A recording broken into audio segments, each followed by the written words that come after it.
Hi, I would like to talk to you today about a very sensitive subject, but a subject that needs to be spoken of nonetheless, and that is human trafficking. How many of us have watched the news, even movies, or read articles about the ordeals that people have gone through when they have been trafficked by drug dealers or pimps and have ended up in prostitution? These are things that we attribute mostly to Middle Eastern countries or Latin American countries, for example. However, this is an epidemic that is ever growing in our own backyard, the United States. So, I would like to talk to you specifically about sex trafficking, human sex trafficking, and the most vulnerable victims, which are our children, our teenage girls, and our women. So, if you allow me a couple of minutes, I would like to share with you some statistics that are very alarming and some things that we can do to make a change and help those victims that are suffering from this. The sex trafficking industry is that of a $32 billion industry. 32 billion. It is the second largest source of profits for international organized crime behind drugs. 100 to 300,000 is the number of children who are sexually exploited in the United States.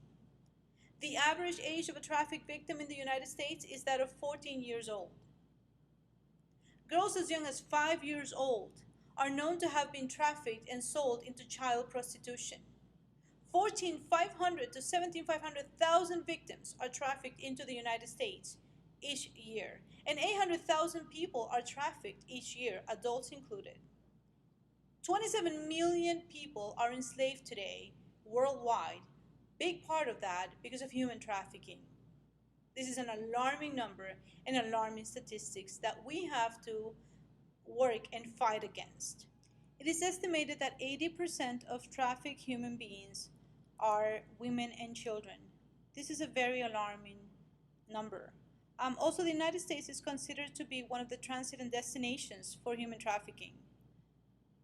The most vulnerable victims, not only women and teenage girls, are children because they're innocent and they don't have a way of defending themselves. Many of these children are abducted. Many of them, in some horrific ways, have been sold by their own parents to pimps. A pimp, by definition, is someone who controls prostitutes and takes away their earnings. He is the head of an organization of prostitution.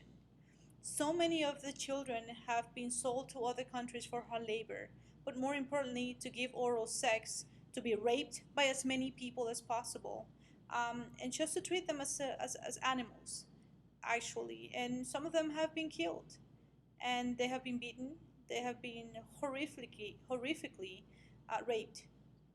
Many women have been told to go to different countries for a better job or to find a special somebody. And when they in turn go to these other countries, they find themselves being raped, being sold into prostitution. They have had to dance as striptease, in strip bars. And when they try to get back home, they can't because they are under the control of a crime organized group. And so, in the case of our teenage girls, many of them fall victims of pimps who come in and gain their trust. Many of these kids are runaways and they're looking for shelter. They're looking for somebody to feed them. They're looking for somebody to give them care. And these pimps come in and they offer them food, they offer them shelter, they offer them everything. In return, either by force or by pure manipulation, they end up being in prostitution. So it's very important to see that many of these teenage victims come from broken families. Some of them because they want to be independent. Some of them because they want to find love and they have been deceived by somebody who gives them a lot of gifts and tell them that they love them. And they gain their trust. And they are beaten, they are taken away from their families, and they are forced to sleep up to with 20 men a day. And they have a quarter, which is $500 a night.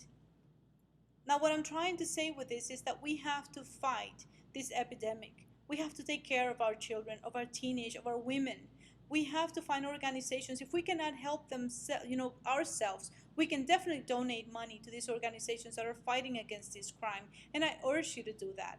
I urge you to take conscience and think that this is not something that's just happening in other countries. This is something that can be happening to your next door neighbor when their child is missing, and we cannot know what is going on in the mind of that child that is abducted, of the beatings he or she is taking, or the parent that's crying for the children to come back home.